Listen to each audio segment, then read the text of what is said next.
Epic Action, a Star Wars Unlimited podcast. Your source for community building, tournament tips, deck building discussion, and all things Star Wars Unlimited. All right, welcome back to the episode of Epic Action, Star Wars Unlimited podcast. Been a while, away for a bit, but we're back to just in time for the Legends of the Force pre-release. How have you been? Doing What's good. up, guys? Yeah. Life. That's probably the sum up the last couple of weeks. Yeah, we're just experiencing a lot of life. So Yeah. I work for a school district, so like last month of school was just very busy. So that's doing a lot of that stuff for that. Yeah. No new Emmys, unfortunately, though. Unfortunately, so if you don't know, I do have an Emmy award, a little humble brag, and then I got nominated again this year. Unfortunately, did not win, but it was still very cool to go to the award ceremony and eat some pretty good food. Wish you got the Emmy, man. It's all right. We'll get them next year. Come back next year, get another one. Sorry, I got That's the right. one. I mean, what can I ask? Yeah, that's pretty awesome. Yeah. You just got to get an Emmy for this now. Yeah. And you can do. You put your First. put your Emmy talents to better use. Yeah. I know Paul's been busy getting his stuff for his wedding together. Yeah, wedding, work has been a wild schedule, and the schedules just keep on changing. So hopefully we can kind of settle down here over the next couple of weeks and get back on a roll, start doing this like normal. Yeah, for sure.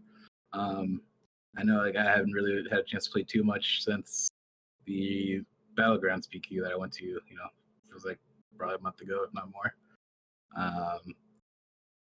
But I did watch this past weekend Team Secret's cast at the West Virginia PQ. I thought they did a really awesome job. The casters were very energetic, kept the thing lively. So shout out to Team Secret for a nice stream on your PQ. It's fun to watch. Yeah, and then we got Nick I over here unfortunately with did not get to catch Team Secret, as you can kind of see. I've had my daughter all week, so good times. We went watched some hockey. My team finished up their year. Did not win the championship on our team, but our A team won the championship. So got to do a lot of hockey watching and playing. So You're a huge good Flyers times. fan, right? Oh, Flyers fan? No, no. Oh, you're like the what is it? The Caps, right? That's your favorite team? Yeah. You can miss me with all that. Nah, I'm a huge Canes fan. But my work team got to play this weekend, so that was what it was all about this weekend. Yeah. And the little mascot in the background, apparently. Nice. Sorry, guys. Yeah, I had a pretty big month. I got engaged, as you guys know. So shout out to Norma. Congrats. Excited next year sometime. Yeah. I gotta give a shout out here to Victoria, who's just begging and wanting me to say shout out to her. So, Nice. Yep. Cool guys. So all right, let's jump into some SWU talk. As we said, we're coming in hot, ready in time for Legends of the Force. So that's this coming weekend we're filming. It's Monday night. A couple days, 4th of July will be even earlier than that. Some places are holding their events on Thursday. We'll be playing some live paper Legends of the Force. For sure. We thought it might be a good idea to talk about what leaders we're looking forward to playing the most in Sealed, at least, and we can expand on that later. But honestly, because I haven't had a lot of time to play, watching Team Secret's cast really kind of like fired me up, at me to get back into the game. So last couple of days, I've been playing Mother Talzin with the red Force base that creates the common base, the one that Force unit attacks, and you can create the Force. So for me, it fit my playstyle pretty quick. I slip right into this. It's a control deck. It can be very sneaky. I've heard rumblings of people getting upset about Force Throw and wanting to ban it, and immediately I saw why. Being able to drop a 2-cost Night Force, sister unit, and then follow it up like almost immediately with a Force Throw can really quickly start swinging the game your way. So I had a lot of fun with that. I think I had 2 force throws in my hand one turn, a 4 cost turn. I had two force throws and like a 2 cost unit. I dropped them. They ignore it because it's a 2/2 weenie, and then suddenly I start throwing their own cards at them, and they have nothing in their hand to respond with, and that was pretty fun. That's because you threw it all out. Yeah, That's why they had nothing left in their hand. Yep. The hand was gone. Exactly. Her attack is a little deceptive because you can, she's 3/7, but she can on the attack she does -1, -1, so you can, clean up little weenies like 4 full health units really easily. And then her not taking a lot of damage in return, she can probably swing 2 or 3 times before she gets taken out in that exchange. But that using the force on her unit side, the action use the force, give a unit -1 for the phase, actually really came in handy. Like it just helps you finish off a lot of units. Like what I'm seeing now, and a lot of 2-drop 4 health units are going to be coming into the set. I think every aspect got one, so that math starts to swing, towards the 4 health unit. Having that extra -1/-1 helps you clear that pretty quickly. So that is who I'm looking forward to playing with. Have you had old Daka hit on her flip turn, and then not Thousands Assassin go back to the graveyard, come back -3, -3? Yeah, so I'm not gonna lie, I keep resourcing old Daka because I've been going really wide. I need to try it. Obviously, it sounds like a good combo for sure. But I just been going wide, playing a bunch of 2 cost, low cost units, getting 3 units out on the board. Mother Talbot makes 4, and I just start swinging, and it becomes a very aggro deck quickly. I mean, it's little guys, but again, that extra -1 goes a long way. With all the removal that blue gives you, Shatterpoint's a great card. It can clean up, pretty much any unit. Power Darkside's still around, and what was the other one? Yeah, just all the units that have -2 or -3 of the assassin. Again, it all adds up really quick, and you're able to clear their board, giving you value and keep swinging. So I know you guys are honest, excited to play I think this. Shatterpoint is okay. I don't think it's going to be as game changing as people were maybe making it out to be early on. For sure. I mean, it has a stipulation that if you want to delete any unit, you still need the force. Yeah. Without finding that it wasn't too difficult to create it. But I think if you're already trying to create it with Mother Talzin, it's not. But like any kind of other deck that's not consistently trying to maybe get the force out, it's not going to just slot right in. For sure. I think what we'll see is this card later down the line once set rotates out, once Takedown is gone, once cards like Fellow Dragon are gone for us as well. Like I think this will just have to be like the replacement in the meantime, unless we get something before rotation. But I think that's where this card will probably slot it in the future. So yeah, looking forward to this. Who wants to go next? Go for it. Go next. Oh man, okay. I was gonna go with Nick next. Nick wanted to talk about. Yeah, sure. Obi-Wan. Yeah, okay. We went with Obi-Wan. Great. Yeah, I got here on the screen. I've been playing Obi-Wan a lot. It's gonna be nasty and limited. I think in draft especially. There's a lot of you can just play a lot of anything with it. There's a lot of force users, especially low in the curve.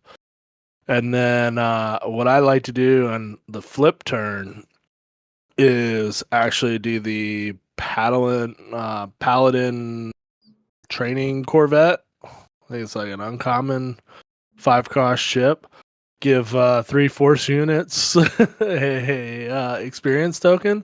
So by that point, pretty much everybody has an experience token already. You flip Obi-Wan if something doesn't, and just give it another token on attack, and then flip the Paladin, and then just give all your ground units a token. And if Obi-Wan doesn't, if everything else already has a token, and Obi-Wan just attacks now on his own, he gives the Paladin a token. True. So it's definitely a good combo there. Also, don't mind running Doom at 6. in that. I mean, just the back and forth between having Ezra and Yes, Doom, like, because here's the thing, like, you drop it at 6, that's like an immediate, like, I have to go deal with it. So whatever your plan was for that turn, either you're gonna try to deal with that. It means you're not trying to deal with all the other stuff I've already given, tokens to. You're not trying to deal with Obi-Wan. You're not trying to deal with, Ezra or whatever else came before it. And I think in limited, when you're already removal is at a premium, that's going to be a rough combo, especially in draft. Yeah, so kind of a common theme between this and Towson is that it changes up the math. It gives you that extra health damage. A little more permanent here in the other way, but again, it helps throw those numbers off to try to give you an edge versus these higher health units are going to be seen going forward. Oh, I love Townsend too. Don't get me wrong. Like, if I had to pick 2 leaders that, like, I'm a definite, like, if you have these in sealed, draft, whatever, those are probably the 2 you really want to look at. I think Paul's would be my 3rd. Okay. I'm coming around more on Fisto in limited only. Limited only. Okay. If you have the right card pool, because limit is all about pushing damage as quickly as possible. So I think when you on his leader side, not the unit side. So if we just don't flip him, getting +2 every single turn, that adds up. And with 28 point bases, maybe it just gets you across the line. I'm still pretty down on him, but maybe. And maybe if you get the right card pool, you flip them and actually do something. But nice. We kind of alluded to it.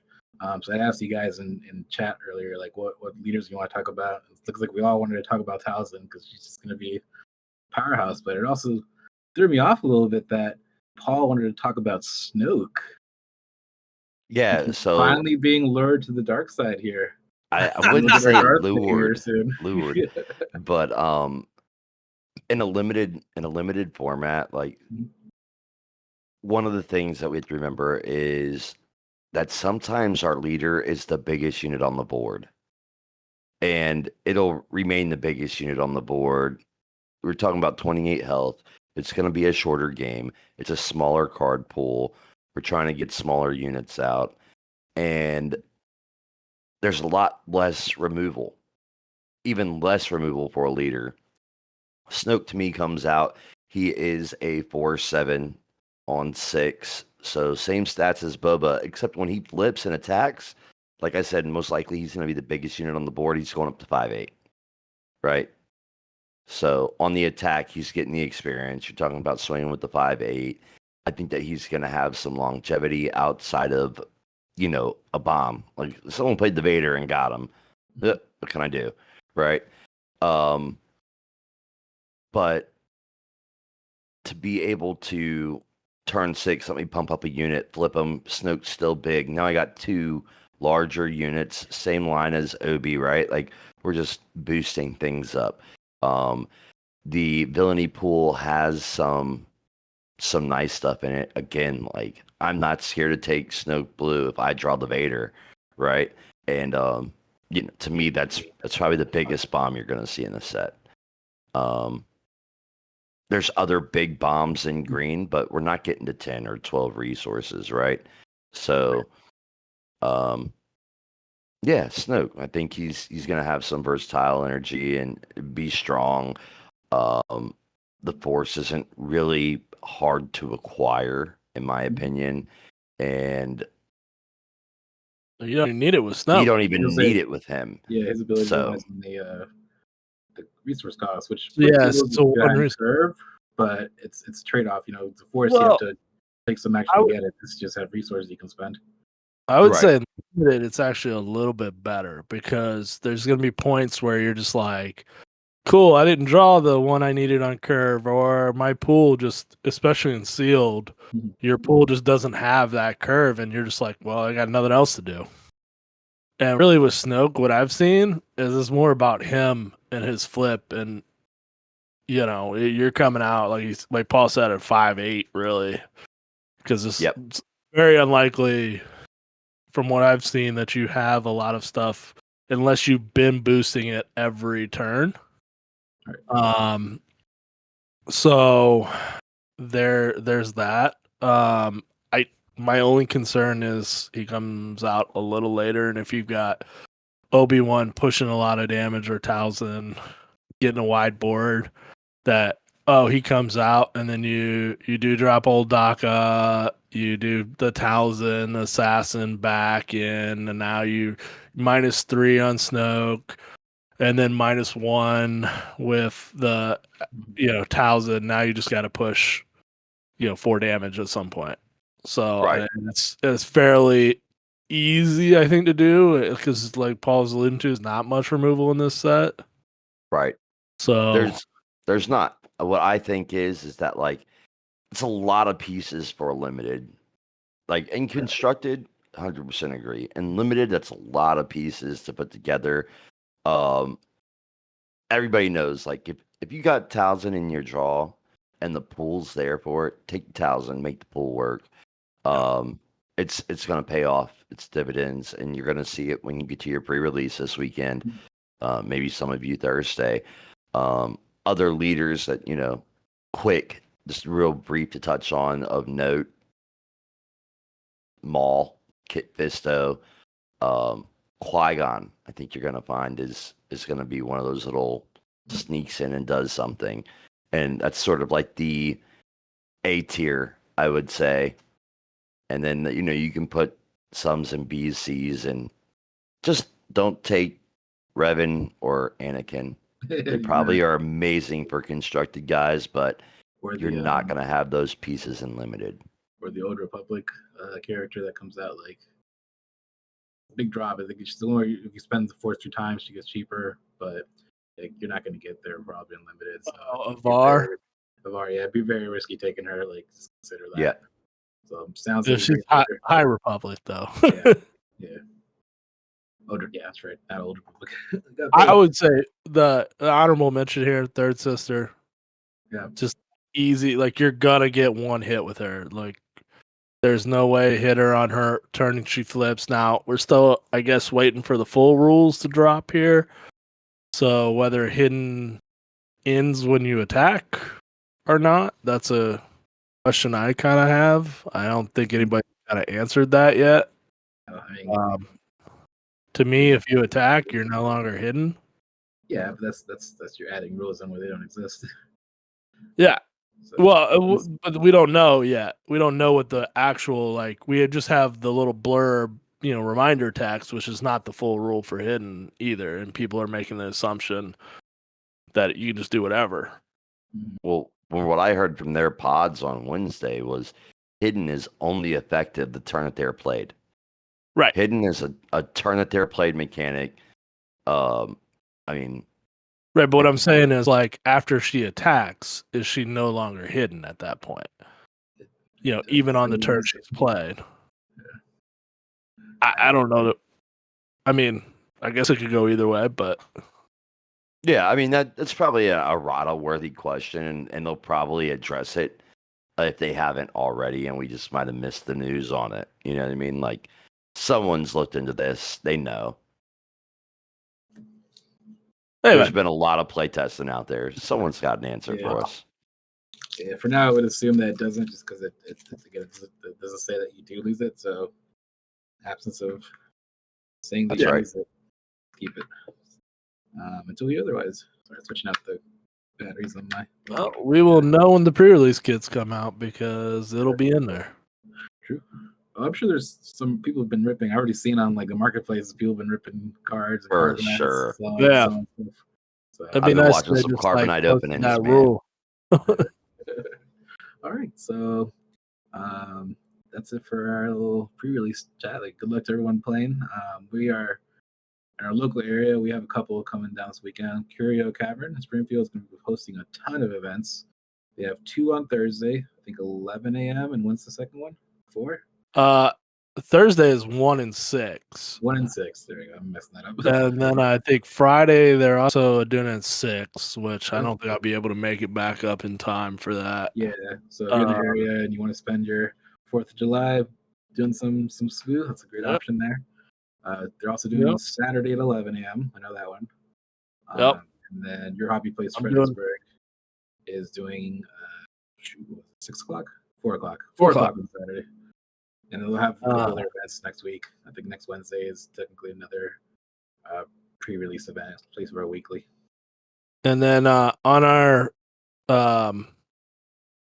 Discord, I actually under weeklies, I have a full list of everything in the DMV going on. Nice. It does not have your hobby place in there because they did not post where the bot pulls it from. So yeah, you just have to look on their Melee. For that one. But I think I'm gonna try to do. I'm definitely gonna be at the one Thursday, Wish Fun for Curio, and then Saturday be a Curio and your hobby place, and then Sunday probably Speedia Games. I think it's doing at 1 o'clock. Maybe some others. We'll figure it out. But definitely gonna try to hit like 6 or 7 of them. Gauntlet. Well, good luck to everyone out there with your pre-release, with your pulls, with your draws. Have a good time. Enjoy the limited format. It only comes around a couple times a year. Yeah, I love Sealed. So yeah, that's one of my favorites. Speaking of Sealed, that was my favorite, but Crimson Kings in Stafford is having one on the 12th, I think it was. Yep. Yeah. It's for another Sealed event on the 12th. I think it said it was 11 o'clock. I'll post the links and stuff in the description. Sweet. Cool. All right. So I know you guys wanted to talk about this Tyler Parrot article, kind of the year in review. It's kind of crazy. We're about drops at 5, so we've been in this for over a year and a half. So longer. I think I did the first demo of the game, PAX Unplugged 2023. So we're wheels are rolling on this game. It's going. So we wanted to talk about the article, right? He talked about kind of his lessons learned throughout the year. Was there anything particular you want to start touch base on that? I think there was some definite like brutal honesty to me. Like even like clearly the article is shall we say like edited and tailored so it's not overly critical. If you kind of read between the lines, I think there's a lot of just like you don't expect this from companies too often. Definitely wouldn't have expected it from some of the other companies and games we used to play.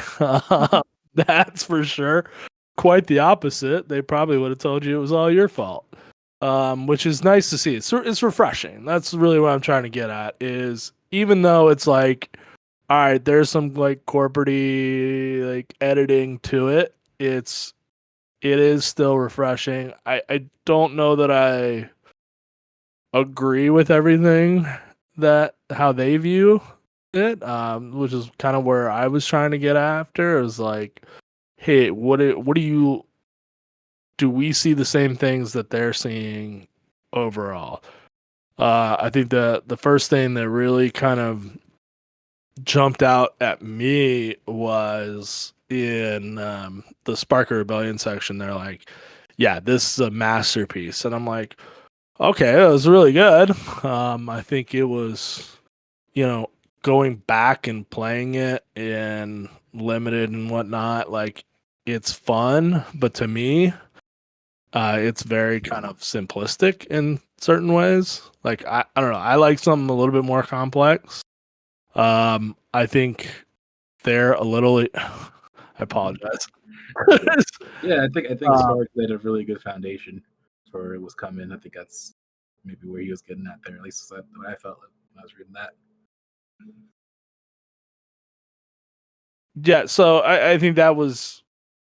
I mean, it was really good, but I think there was some definite. Yeah, there's not. It hasn't always, I think, aged as well as maybe they view it as aging. Sure. Um, My favorite part I think was that the legendaries are definitely better than some of the other sets. for sure. Yeah, those were I was gonna say my favorite part. I think was when he called out. He said some of the art was probably the best, and specifically called out Bamboozle and Han Solo. So he said he was I like the goofy art. That was fun. So he said they are pivoting towards like a more grounded approach. So we'll see what that like translates to. We're kind of already seeing it, but I kind of like when they take some risks on the arts. You know, they're not like the most like gorgeous looking pieces. Sometimes like a goofy, piece will be a good conversation starter. Yeah, I was about to say, JTL gives you something to Chewy. talk about. Yeah. I like JTL Chewy. I mean, it's just different, right? Like, I think a lot of people like it, I myself included, but it's a different art style, right? It looks a little weird, and still, we know what's happening with it, and it's a good card, and it's good art. I enjoy it. To touch base on the year in review, unlike Nick, I do see Spark of Rebellion as a masterpiece. Um, n- it just it was very well balanced. It's fun. It's got there's a reason why you use those cards in your constructed deck today. There's a reason why 30-40% of your cards in your deck come from Spark, right? It is really well designed. I also agreed that as much as I like the sets Shadows and Twilight, they're very underwhelming.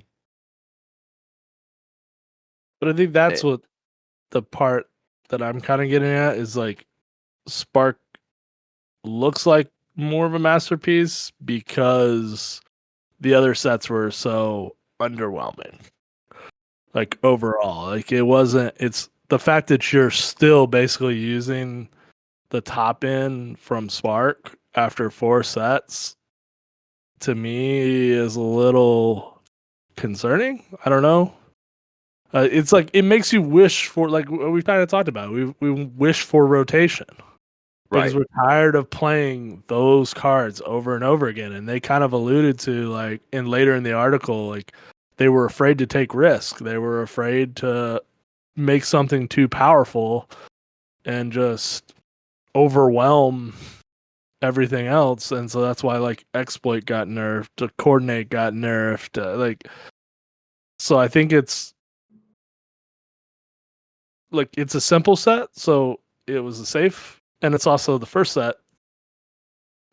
Sans Boba, obviously, which they admit was quite a miss, but how all the other leaders got nerfed and then Boba didn't. What? Their playtesting group isn't the mass public. I remember Boba being the second deck I made and failing with it multiple times. Like I remember we were playing at Games Garrison and Jay was playing at the time and he was running Boba. And I went to him and I'm like, how are you winning with Boba? What are you doing differently than me? Like I couldn't get it at the time. And it wasn't until the pieces from set 2 hit that Boba was really like, it's time for you to go because it's just overpowered at this point. Those additional pieces, I think, changes Boba, right? It's not terribly overpowered, just set 1 considered. What we know about it now makes it overpowered. What we knew about it then didn't. Still remember when Nick pulled basically a Boba deck in our constructed event. Yeah, Basically, everyone wore Boba, whatever else he needed to make that. Just I had fire spray, I had Greedos, I had Boba. Right? It was Boba unit too, right? Yeah, Yeah, that was great, so yeah. and I won. Yeah, cool. So, yeah, I mean, I think that's that's definitely interesting. But I think that's more, hey, people getting used to the game more than it is. I don't remember what set 2 really brought to Boba specifically. I mean, I think comparatively, there's a lot of set 1 cards, and yeah, it did just fine. I mean, I think it's once it settled into green mostly, and people stopped trying to do a whole bunch of other stuff, it was pretty much winning most of the time.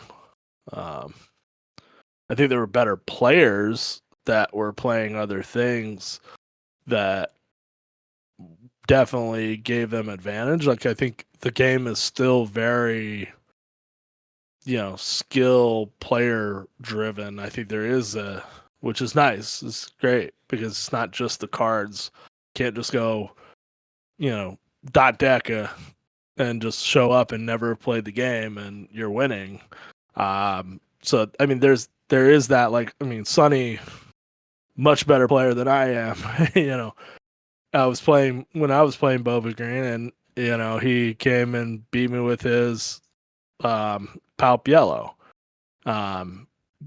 Would we say that that's a better deck overall? No, I mean, we went to like 3 games on it even still, and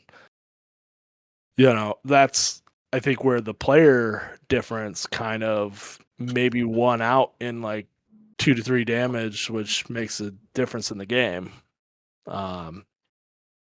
Versus, it actually being a bad deck or anything. So yeah.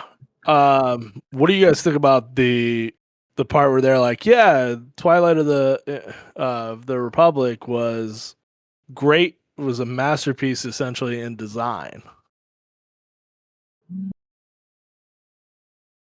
I admit to you guys, I was able to really skim the article. So I think personally, I don't know, Twilight was kind of a huge letdown for a lot of people.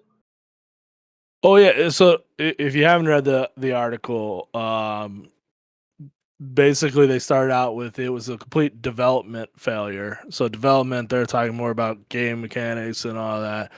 The design, what they're talking about is more of the thematics and it feeling like a set altogether. Sure. So, and especially like in limited format too, they hit on it really played well limited because you don't have all the other issues of the other 2 sets being quite a bit more powerful. Mm-hmm.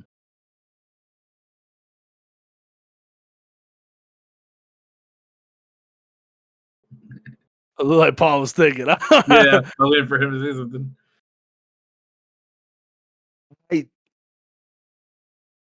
I think it was super close. I do. I can't like 100% disagree with them. I think it was close. I think they didn't give it that emphasis, that oomph to push it over to masterpiece of design. Like there was no oomph there except for Anakin. And I think they even cover that in the article. Yeah. Well, I think that's what they're There's hitting, like the development piece of it. It wasn't like it was just so far behind the other 2 sets. I'll say like design wise, like overall, I do think it was pretty good. Like I think you look at like thematically, they hit all the Clone Wars stuff. Mm-hmm. I don't think there was a whole lot missing that you're like, oh man, I would have loved to have this. I know he mentions Commander Cody. I'm like, I could care less, but is what it is. I guess there's some Cody stands out there that really convinced them they need to make Cody the leader. I do think it was interesting they chose him for the pack covers and then not a leader. That was a little interesting. And then like a lot of their mats and other promotional stuff. So maybe there's something a little bit to that, or somebody over there just really loves Cody and was upset that they didn't get a leader. I don't know. I think Quinlan probably better off as a leader. It does actually help that leader. Like if you just switch it to Cody, he's no longer force. Okay, great. Or Rex, whoever they were planning on switching it to, and now you don't have a lot of the force throw mechanic that's been very prevalent in Quinlan decks, and probably doesn't perform the same way. So I don't think it's just a 1-for-1 swap there. But like design, I think they hit a lot of the thematics, and then in the limited format, I think it plays pretty well. They've drafted it multiple times to where I think it's pretty balanced. I don't think any. I mean, Anakin, yeah, maybe it's a little bit better as a leader, but Yeah, I think every set so far has been like on its own as like a sealed draft event. They've been fun to play. They've all been fun to play in thematic. They nailed that as far For as the sure. limited aspect goes. But yeah, overall, in like Premiere, it was just kind of a dud, unfortunately. In a vacuum, right? They're Yeah. amazing standalone pieces, and they all are fun and great. But you take that vacuum away, and really one of the biggest changes that I would like to see is to take away that issue, which we can touch base on when we get there. I'm not going to jump the gun. take it, man. What do you think? What do you want to see? So for me, like the vacuum to me is that this set alone is amazing, right? And this is touch base on in the article, and we get things like smuggle, we get things like exploit, right? And they're vacuuming into this set. Change out the fact that you got to add a new mechanic every set. We don't need it. Just give me more of the same mechanics we already have. Give me new smuggle cards. Give me new exploit cards. I'll be happy with that. I don't need you to add a new mechanic every single set. We're gonna have 20 mechanics by the time rotation hits. I'm good.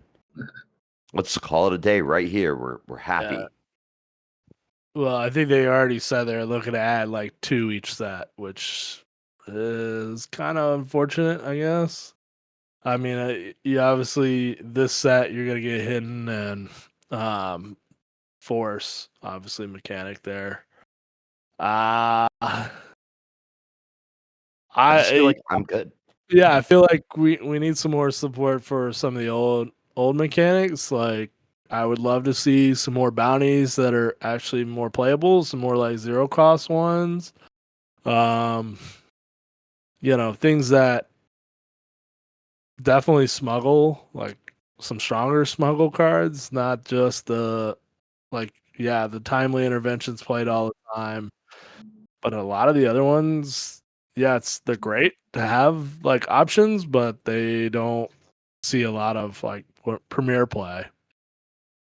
A lot of my concern is that you've created this game. It's really fun, but come the release of set 7, you're losing 4 mechanics now because you haven't included them anywhere else. Smuggles out the door come set 7. Yep. Exploits out the door. Bounties are out the door. And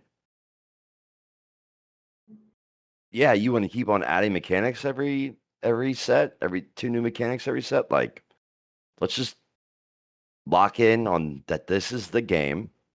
And when rotation happens, the versatility things that like Smuggle give you and taking advantage of these mechanics that you spent so much time designing and incorporating, don't lose sight of what we already have. Right. Well, on the mechanics piece, like I think that's one of my like the glaring things that was not addressed in the article. Their comments on why they couldn't include experience and shielded in Twilight because they couldn't make shield tokens and the other tokens at the same time. And then immediately in the next set, they're making shield, experience, and the token units all in the same set. And you're like, I thought you just said you couldn't do this. And it's like, it's clear you just made that up on the fly because somebody's like, "Oh, you don't have experience or shielded in here," especially for units like Troideka that was like clearly made to be shielded. Like, would have actually made that unit probably playable. um, and you really botched it. Like, I mean, give them credit where credit is due, but then I think there's some like real big pieces that I'm like, all right, yeah, I think you're kind of focused on some of the wrong things. I know they brought up like complexity on numerous occasions, and I don't know about how you guys feel about it, but I don't feel like this game's that complex, like too complex. No. No, definitely not. I think Especially there's some especially hidden nuances, sure. So but just kind of a contrast. I dipped my toes in a little Magic for the last month. okay, The Final Fantasy release, and that game can get very complicated very quick, like overwhelmingly so. Like one trigger can set off like a chain reaction where you're like digging through your deck multiple times, stacking okay, mana, playing so like lots of cards. So like in a way, yes, it's a little simpler in that you can't be stacking like huge effects like that because of the back and forth nature. But I think there's still like enough nuance and like learning how to like prioritize your actions that still make it complex enough. But yeah, to your point, like, but I feel like the average person could sit down, play SWU, sure. and make it through a game, and Mhm. then start to learn like those nuances. Like the complexity is not in the base mechanics. Like you may not win Right. all the time, especially if you got, like I said, the skill gap in player is vastly different. But it's not at a point where I think, the average person can't just sit down and, like, if you're both learning, be on the same level. So like to your point, like it seems like Magic is much more complex, and you're not having a bunch of spiraling actions come out. I think the worst problem we have is like during attack triggers and all of that, when you have like 4 triggers at the same time and somebody figuring out which goes first. But even then, it's somebody eventually figures it out pretty easily. All right, so I want to Yeah. just because we're coming up on time, I want to Yeah. kind of not really. We're good, but like so we have enough time for that conversation. So kind of going back to Paul's point about losing mechanics, I did want to maybe it's a good segue to talk about the trilogy format. So while we are losing those mechanics in Premiere, they are putting out other formats that, whether you want to end up playing them or not, and who knows if they become the standard, you're gonna be able to play all those cards. Like trilogy format, Boba is legal. Everything's legal right now, so you're able to, experiment with different builds. So let's talk about trilogy format for a bit.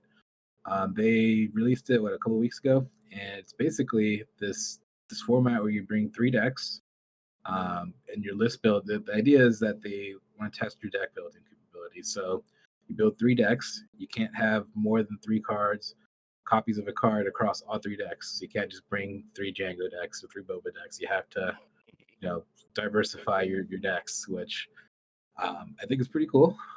So basically, you sit down with your opponent, you each ban one of the other person's leader, and then you have to play a game with each of your remaining leaders in a best-of-3 format. So again, so this format is you're gonna be able to play any card. So once rotation hits, you're still gonna be able to build, cards, decks here with cards from Spark in the first 4 sets, 5, whatever it is, 6 sets.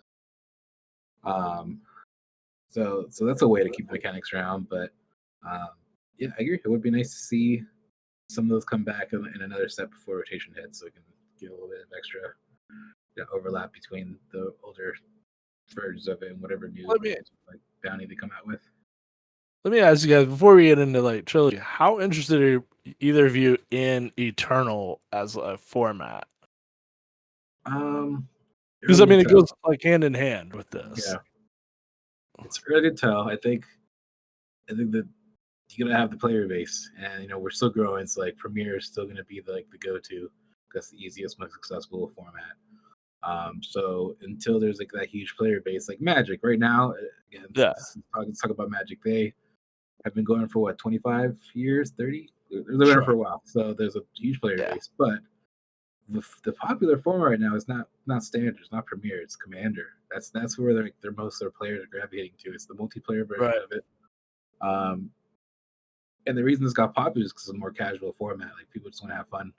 Obviously, there's still sweaties no matter what format you're gonna play in, but with Commander, like people are gonna be comfortable getting into it because they know they're gonna be finding players to be able to play with. Like when they sell decks, they sell like starter set, but they sell like pre-con Commander decks now. That's like one of their main selling. So that audience is there. So we have an Eternal format for SWU. It needs to have the players. So that means you have to like basically have an overflow from the Premier players who want to also play Eternal. Those Twin Sun guys over down in Richmond, get them off of Twin Suns and come over to Premier. And shout out to Ruben. Hope you guys are doing good. See y'all soon for a free release, hopefully, or some sort of event. Yeah, I mean, so it's too early for me to tell. Like that's like so far off. I'm probably like wouldn't be interested in it for a while. For me, this is the company covering their bases early, right? They know what happens with rotation. They're not reinventing the wheel in TCGs. Mhm. People like their cards to continue to contain value, and it's a customer service friendly thing to do in Eternal format. But the idea of Trilogy is a little bit different. I do have some complaints about Trilogies. Real quick stuff is that it is a high entry ceiling. It may not be as obvious for us, right? Because Raul's the whale out here. I'd say Nick is the dolphin, and I'm like the tuna trying to keep up with these guys out here. But well, so even for me, like to that point, it's like if me and Norma both wanted to play, that means we have to build 6 decks. So like even that's kind of stretching it. It is stretching it. On another note, though, like you still get back that 3 card pool, right? So like there's going to be some fun deck building there, but it is a high entry point. So this is already saying like I'm not necessarily for casuals, and I'm not at all available for entry level players, right? So this is fun for your deck building players, the people that have a play set of every set, and those are our goals. Right. We know that we want to be able to build anything at any given time, and I have 3 copies of every card in SWU. Some alternate arts not to be considered here, but like every playable card in SWU, I have 3 copies of. I know that both of you, maybe not Nick, might be missing 1 or 2, but I know that he's catching up. He had a late start in, he had a little bit of a late start in Spark, and so that might have slowed him down a little bit. But Raul's got maybe 2 play sets. It's kind of scary, guys. Close. I'm sorry. Some things I saw off. But yeah, it's like you can't just spring a Trilogy night on someone. Like you can't say like, "Oh, we're playing Trilogy tonight." You have to like, prepare for that. So like, I think that was like I think a lot of our guys want to play the format. Yeah. Yes. And it's like they're like, God, let's do it right now. But we do have like at least at your hobby place, we have quite a few players that got in either like this set or late last set. Yeah. And you're like, oh, it is not really because it goes back to the problem of Spark being so much better than everything else.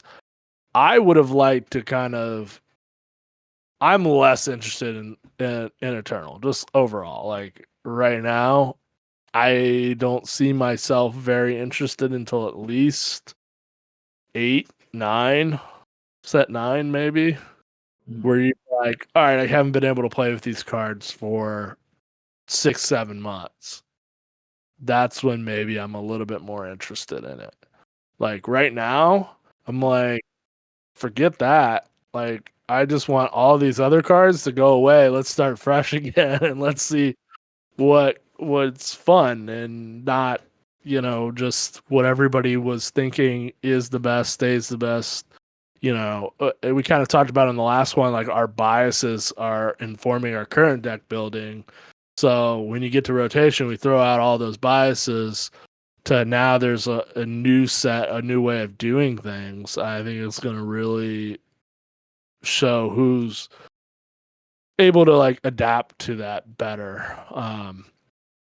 So I mean, that to me is why, like, I love the format. I think they should keep the ban list and not just make it purely like free for all.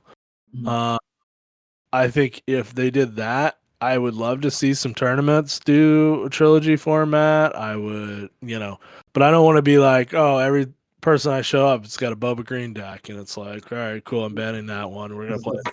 It's only ban, right? It's like, all right, that's cool and all.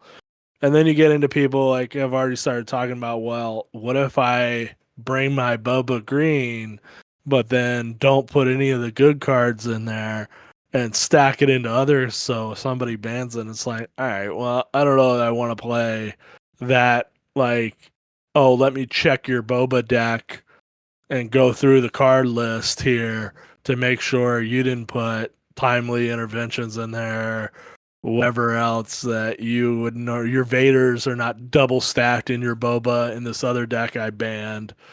So I think that's the other kind of concern for me right now. Like, I love the idea of the format. I just think it should follow along with the premiere and not maybe not necessarily the eternal, at least for now. But yeah, I think trilogy is sort of like a I don't want it to come out negative. I'm gonna use this word, it's a negative connotation, but I don't want it to be perceived as negative when I say it.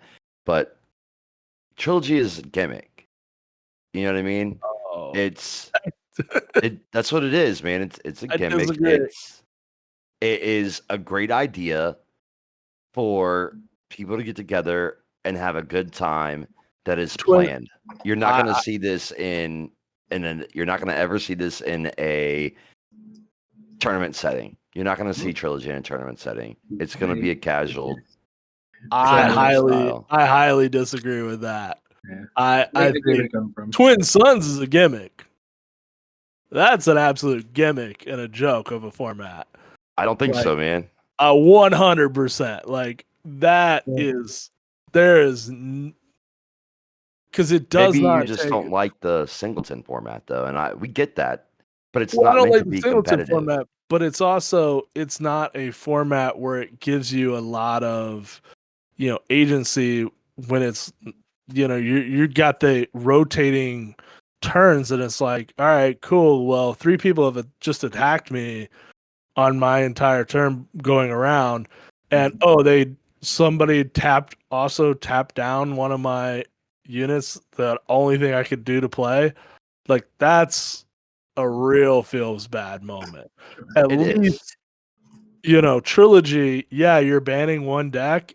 It's still Premier. At the end of the day, it's still Premier. Like you've got it because you're gonna build 3 entirely different decks, of which could all be competitively viable. And then you've just got to win with each one of the remaining 2. Like, I don't think that's gimmicky in any way. And I think it can be very competitive. And like you said, there can be a lot of mind games with that as well.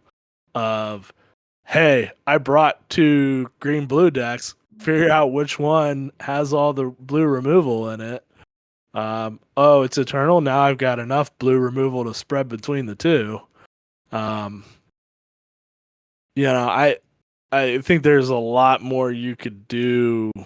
Like I said, I'd love to see the ban list go along with it, and not just have it as kind of a free for all. I do think that kind of takes away with it when you have some very specific things that are very like we've already determined are way better than everything else. And they're not fun to play. Like I don't want to play Django and TDR, a War Juggernaut in there, and now my turn 5 and 6 resource turn are just nothing, and now I just move on. Yeah, I think that for that reason, like there isn't going to be a trilogy format that's not eternal. There isn't going to be a trilogy format with bans. That would just be another alternate format, right? Like they've announced, like this is what we're doing with trilogy. So I don't think they're going to go backtrack and change that. Well, I mean, they also said that they were still evaluating it and looking at, tweaking it as they go forward. And I don't think they've completely ruled out adding a ban list to it. I think the easiest way they just do it is to throw it out there and see if people enjoy it. I think people are going to be less likely to enjoy it without the ban list. And maybe you can keep it eternal, but keep it with the ban list that you've had going throughout the entire time. Maybe. I do see like almost everybody in Trilogy they got the Django and they got the Boba in full. Yeah, exactly. And then so you're going to have you have to beat one of those two. Right. And so people are just not going to enjoy it, except that small subsect of people that love just spanking everybody with Boba and Django. And you're going to have a lot of, especially like casual players who just are people who haven't experienced that yet, wanting to be like, oh, I love the idea of Trilogy. I'm going to come play my Trilogy decks. And then just being like, all right, I'm never doing this again. On another note, like how fun would it be to run trio fets, man? Yeah, JTL fet leader, Spark Rebellion, and then Django fet. Trio fets, man. Like, go ahead, choose your fet. So I think what Trilogy, the success of it or not, is how supported it's going to be at bigger events like Galactics. I don't know if you're probably not announced it, or they may. They have time to announce some Trilogy side events. I think that would be a good place to get. They were going to. I mean, it'd be a missed opportunity if they didn't. I think. Yeah, I could definitely see it being side stuff. I can't ever see it being a main event. Yeah, I could see it being like a maybe not the main event, but it's gonna be premiere always, but like something like maybe like a tier below, like on that level, of like being one of the bigger events of the weekend. So we'll see. We'll see when as more cards come out how this format shakes out. I mean, I'm very interested in trying. I think that's one of my like complaints too, is just that like you talked about how much they're gonna support it. Like I love Draft. They've done nothing to support Draft in any way that has been kind of constructive, in my opinion. I don't like. I mean, they had a ton of draft events. That like every event they have done draft events. Yeah. So I mean, at the actual side events, sure. But those are on demand, like just as much as the premiere on demand. Like they're not. What I'm trying to get at is like at your locals, they're that's the locals. Like but you get like there's no incentive for you to do draft over doing premiere. I disagree 100% in this. Okay, draft is the most incentivized program there is, right? As a new player, as an ongoing player. The reason why it affects you differently, we can all look at this and say, it affects me differently. There's no incentive for me to play draft. Because we collect the set on day one, Nick. We're missing 5 cards on day one. There's no reason for us to be like, yeah, man, I need to go and play draft. The people that are going in, that are really playing draft, which we do have it at Curio, 2 days a week? Every Friday they do it. I think the people that are playing draft are more casual collectors than we are. They get to go in and look at a total of 24 packs. Someone may not need, that rare for their draft deck, but you need it for your draft deck and your collection. Or you may not need it for your draft deck, but man, that legendary you opened up, you really need it for your collection. It's like, oh, well, I'm just going to take it because I need it. Like it's going to be great in Premiere later on. So draft is really incentivized by the fact that it helps you collect the set. It gives you more opportunities to open packs. It gives you more opportunities to grab cards that you may have missed in a casual format. Like not everybody is dumping $1,200 on day one. They're like, man, I'm just happy to get a booster box and like I'm going to go from there. They got 150 to go to Star Wars, and then every week they can afford the $18.99. My point is that like outside of Curio, there's not a lot of stores doing consistent draft. So like your whole point that like it's great for people who, hey, I bought a box, day one. Okay, maybe the first weekend or two even is a draft, but after that it's like it's Premiere the whole time. Like I would just love to see something where draft maybe had exclusive promos or some other like outside extra incentive to have drafts more often, have drafts even maybe like competitive events of drafts, like have something extra on top of just, oh, I get a bunch of more of the cards, especially for people who like myself who enjoy draft. But like you said, I'm not looking for a ton of the cards by the time we get there, because I am collecting a lot on day one, pre-release days, I just think if you're not going to have a lot of support like from the stores that are doing it after week one, there's like that fall off in those people being able to collect later on throughout the set is really not there except for the big events. I don't know. That's just my thoughts. I would like to see a little bit more like specific support into draft from FFG.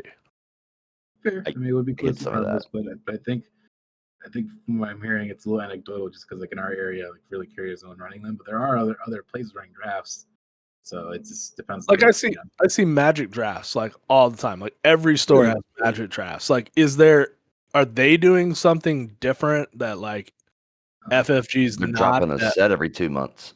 Yeah. But okay, fair. Okay, I mean, yeah, legit. Okay, fair. But really, like here, the solution isn't with FFG. The solution is with us. We create the demand for draft. We can tell the stores we want to draft. We can tell the players in our groups, let's draft tonight. Are you guys able to draft tonight? We can take that poll, and instead of playing Premiere, man, we can load up into locals and be like, all right, man, let's throw down the money. We'll buy the packs. Let's draft it. Yeah. Like it's really up to us to support draft. And it's always been draft for all of it has always been an on-demand event, right? We get very lucky when it's hosted openly with prizes and stuff like that. But draft, when it came around in Magic wasn't originally built for it, right? Star Wars was. So we're super lucky that it's supported in the sense of like every set they keep limited in mind. That's the reason why there's some janky cards for Premiere, but great and limited. That's why I think I love draft so much, is because this is so built for that limited format. But outside of, pre-release and maybe week one, it's like good luck finding it. And that's why I personally would love to play more, even if it means me ending up with a whole bunch of like extra stuff that I never, see again. But it's to me like that's what I'm getting at. I just think there could be a little bit extra incentive somewhere along the line, maybe like draft specific. I don't know. There's a couple other like TCGs I always see that got like draft boxes. I don't know what difference in like draft kits, stuff like that. I'd have to look into it, but It's something Magic used to do. They used to have like different types of booster packs. They don't do that anymore. It's all just one type of booster pack now. Okay. Right. Yeah. Well, look, man, we can do it. We can do it. You know what I mean? Like when you go into your hobby place, when you go into Waterloo, when you go into Curio, you're like, man, let's run draft tonight, guys. You know what I'm saying? Like the problem is that some of these people, you know what I mean? No one in particular, just some of them don't come prepared to pay the cost of a draft. They want to pay their $5, play Premier, get some promo cards, and if they win, maybe open up a couple packs. Some of us want to buy cases of carbonite. The person above me on my screen. All right, and with that, I think we should wrap it up a little bit. So, any final thoughts? Really anything? Legends of Force, draft, anything we've talked about? Take it away, Paul. Okay, final thoughts. My bad, Nick. Let's go with Paul first. My fault. Final thoughts, guys. JTL did not turn the corner. Legends of the Force didn't turn the corner. It is Shadows of the Galaxy. I want more risks. What do you mean? It's still going to be. It hasn't turned the corner, man. What does that mean? What does it mean? Yeah, expand on that. JTL isn't Spark of Rebellion. Yeah. When it rotates out, you'll know. JTL isn't Spark of Rebellion. Legends of the Force doesn't fix that. And the control player is going to feel it if they don't fix it in set 6. You are going to lose a piece of your rock, paper, and scissor. And if that trends, it will continue to be rock versus rock. You still see it in majors today. You might see it in the Galactic Championship. Sabine is out here putting in work against other aggro decks. It's going to be rock versus rock, man. And I love the dynamic. I think the game is amazing. I am still very happy, looking forward to this set. Can't wait to play. Can't wait to collect the entire product.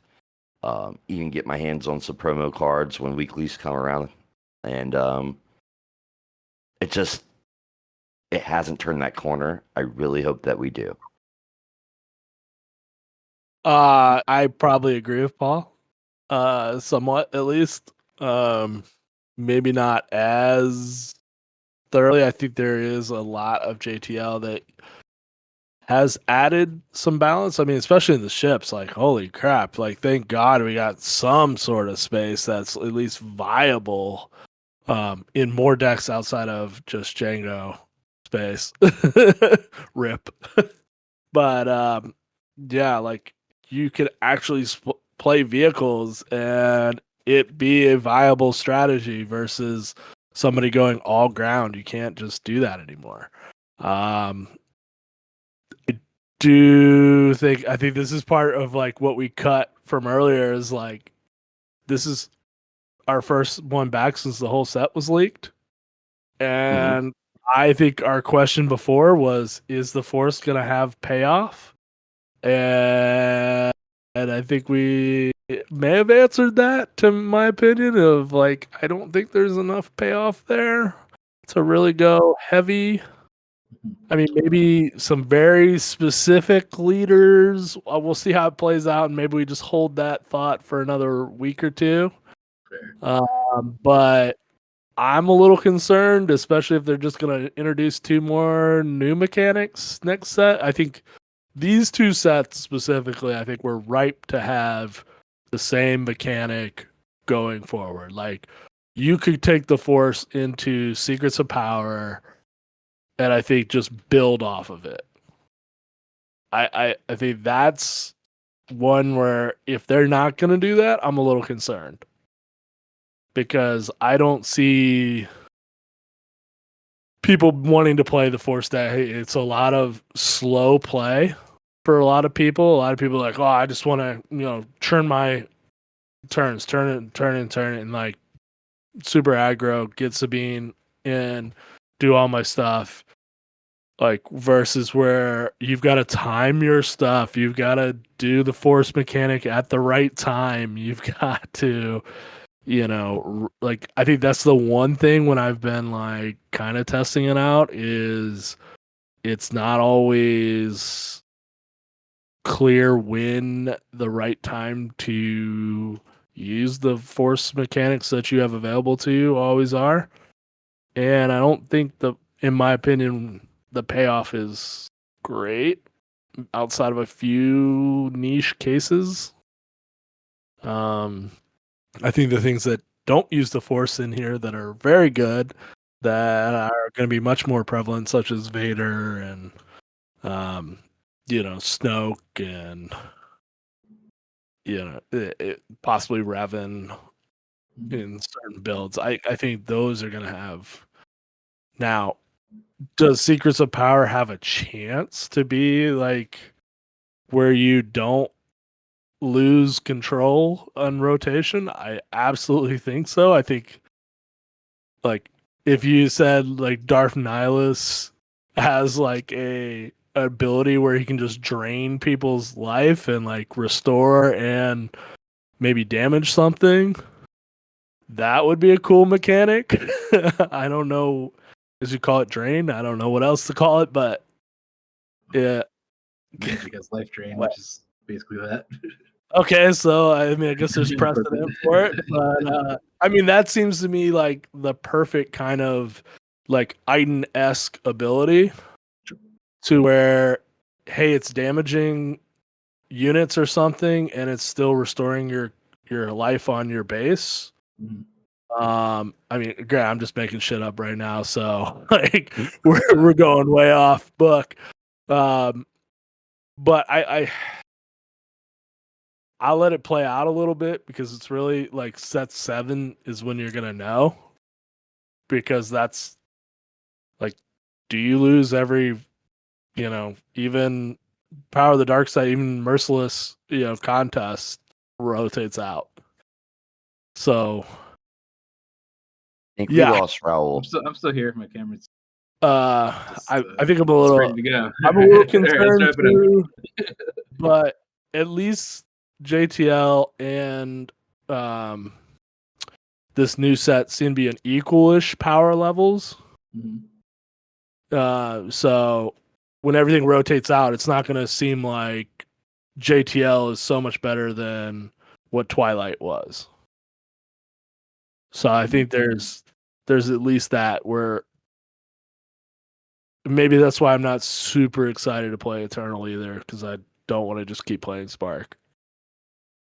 All right, we gotta wrap this up though. So Yeah, sorry. You took all my time. All I'm gonna say is that from my very limited experience playing Talzin, the force mechanic is like a feast or famine. If you can get it humming and going in the right rhythm, tempo, it's gonna like overwhelm them. If you can't start to build that engine where you're constantly in the force, you're gonna have a problem. So we'll see if that translates over to a long-term thing. But I think players who can really leverage the power of the force will benefit a lot. All right. With that, let's close it out. So, for Epic Action Roll, we got Darth Paul seduced by Snoke, Darth Kane. Signing See you off. guys. Thanks.